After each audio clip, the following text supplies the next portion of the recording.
नमस्कार। Rajgir Ramchandra Khetan polytechnic college Jaipur के mechanical engineering department से मैं विजय कुमार वासु। आज हम इंजीनियरिंग ड्राइंग के एक चैप्टर प्रोजेक्शन ऑफ सॉलिड को प्रारंभ कर रहे हैं। इससे पहले हमने projection of points, projection of lines और प्रोजेक्शन ऑफ प्लेन्स की स्टडी कर ली है। जैसा कि हम सब जानते हैं कि सॉलिड जो है वो पॉइंट्स, प्लेन्स और लाइंस से मिलकर बनते हैं। तो मैं सभी स्टूडेंट्स से कहूँगा कि पहले के तीनों चैप्टर्स की ठीक तरह से स्टडी कर लें, उन्हें दोहरा लें, जिससे कि इस चैप्टर में प्रॉब्लम सॉल्व करने में हमें कोई भी समस्या नहीं आएगी। तो आइए प्रारंभ करते हैं प्रोजेक्शन ऑफ सॉलिड्स। तो आपके सिलेबस में 5 सॉलिड्स मेंशन हैं: क्यूब, प्रिज्म, पिरामिड, सिलेंडर और कोन। आइए इन सभी 5 जो सॉलिड्स हैं उनको देखें कि उनकी शेप किस तरह से होती है। हालांकि आप सब लोग उससे फेमिलियर होंगे, परिचित होंगे, लेकिन फिर भी एक बार हम उन्हें दोहरा लेते हैं। तो सबसे पहले है क्यूब।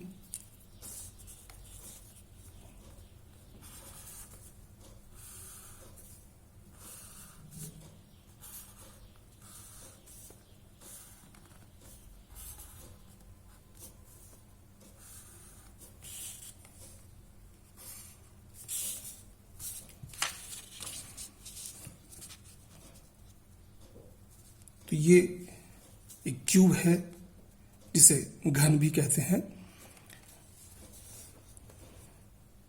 लंबाई, ऊंचाई और चौड़ाई तीनों इसमें बराबर रहती हैं। लंबाई, ऊंचाई और चौड़ाई, इस तरह से ये जो शेप बनती है इसे क्यूब कहा जाता है या घन कहा जाता है। इसके कुल 6 फलक या 6 फेस होते हैं।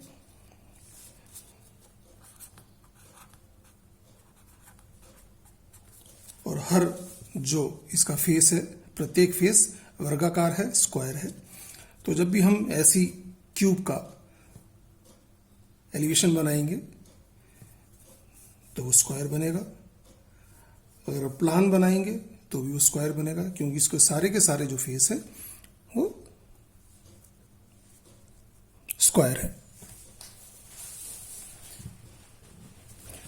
इसके बाद दूसरी जो शेप है आपके सिलेबस में वो है प्रिज्म।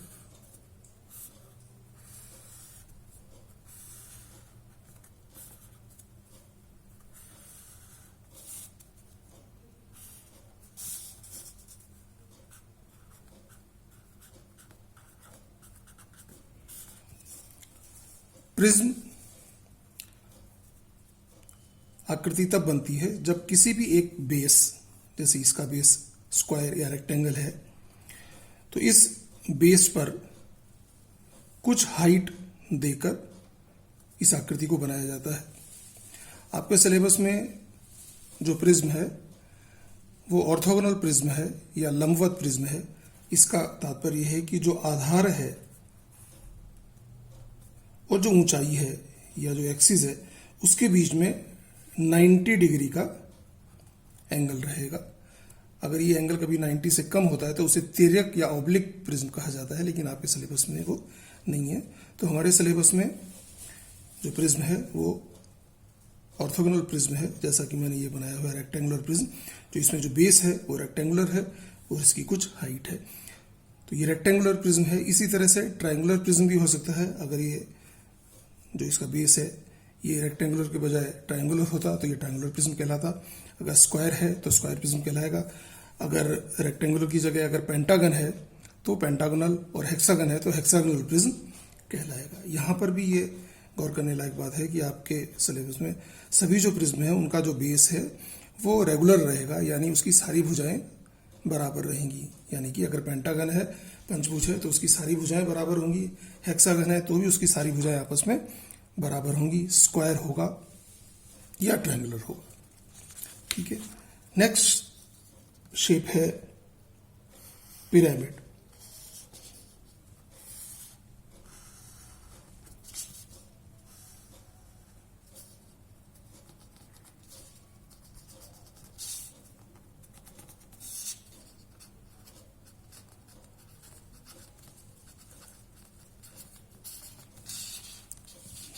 पिरामिड तब बनता है जब हम किसी भी आधार या बेस को कुछ ऊंचाई देते हैं और उस ऊंचाई पर एक बिंदु को उसके बेस के सभी पॉइंट से मिलाते हुए एक आकृति बनती है। इस प्रकार जो शेप बनती है उसे पिरामिड कहा जाता है। जो शीर्ष बिंदु है वो एपेक्स या शीर्ष कहलाता है।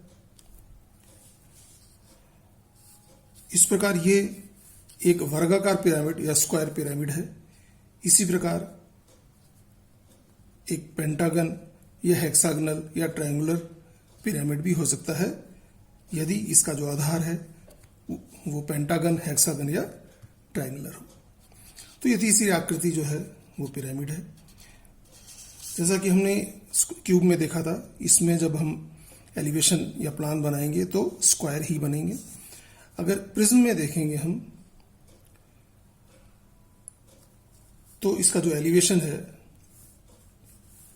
वो ये वाला फेस बनेगा और जो प्लान है वो ये फेस बनेगा। अगर ये स्क्वायर है तो स्क्वायर फेस बनेगा, अगर ट्रायंगुलर है तो ट्रायंगल बनेगा, अगर पेंटागन या हेक्सागन है तो उसी अकॉर्डिंग उसके प्लान बनेंगे।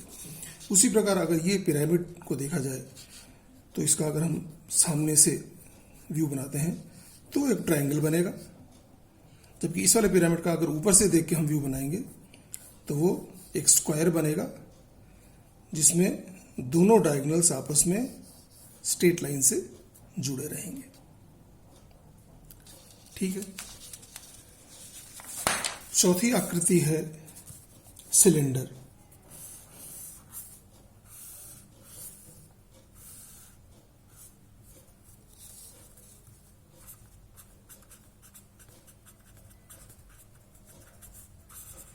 सिलेंडर भी एक तरह का प्रिज्म ही है, ऐसा प्रिज्म जिसका आधार या बेस सर्कुलर है, वृत्ताकार है। इस तरह से वृत्ताकार उसका बेस है और उसको कुछ हाइट प्रदान की गई है। तो ये जो आकृति बनती है वो सिलेंडर होती है। सिलेंडर में आधार है, उसकी रेडियस या डायमीटर हमको दे रखा होगा और इसकी हाइट दे रखी होगी। अगर इसके हम एलिवेशन प्लान की बात करें और ऐसा सिलेंडर मान लो हॉरिजॉन्टल प्लेन पर रखा हुआ है अपने आधार पर, तो इसका जो एलिवेशन है वो एक रेक्टेंगल बनेगा। उस रेक्टेंगल की जो डायमेंशंस हैं वो इसका जो डायमीटर है वो उसकी चौड़ाई होगी और इसकी जो सिलेंडर की हाइट है वो उस रेक्टेंगल की हाइट होगी। उसी तरह से अगर इस सिलेंडर का प्लान बनाया जाएगा तो वो एक वृत्त बनेगा या एक सर्किल बनेगा जिसका डायमीटर इस सिलेंडर के डायमीटर के बराबर होगा। और पांचवी आकृति जो आपके सिलेबस में है वो है कोन या शंकु।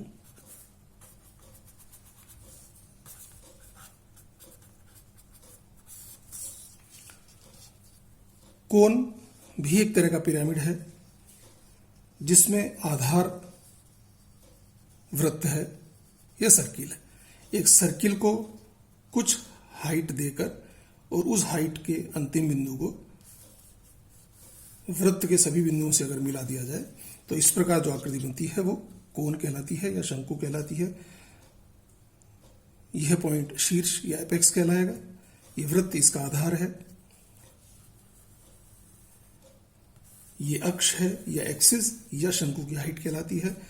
और ये जो डायमेंशंस है वो इसकी तिर्यक ऊंचाई या ऑब्लिक हाइट कहलाती है। अगर कोन अपने आधार पर या बेस पर हॉरिजॉन्टल प्लेन पर रखा हुआ है और इसका एलिवेशन बनाएंगे तो एलिवेशन एक ट्रायंगल बनेगा। जिस ट्रायंगल का बेस इसके सर्किल जो बेस है उसके डायमीटर के बराबर होगा और उस ट्रायंगल की ऊंचाई इस शंकु की या इस कोन की ऊंचाई के बराबर होगी। अगर इस कोन का प्लान लिया जाएगा तो वो एक सर्किल होगा जिसका डायमीटर इस शंकु के इस कोन के बेस जो है उसके डायमीटर के बराबर होगा और उसके बीच में एक पॉइंट दर्शाया जाएगा जो कि इसके शीर्ष या एपेक्स को प्रदर्शित करेगा। तो इस प्रकार हमने जो आपकी 5 आकृतियां हैं, क्यूब, प्रिज्म, पिरामिड, सिलेंडर और कोन, इन सबको भली भांति से ठीक प्रकार से देख लिया है। अगले सेशन में हम इन 5 के एलिवेशन और प्लान बनाएंगे। Thank you.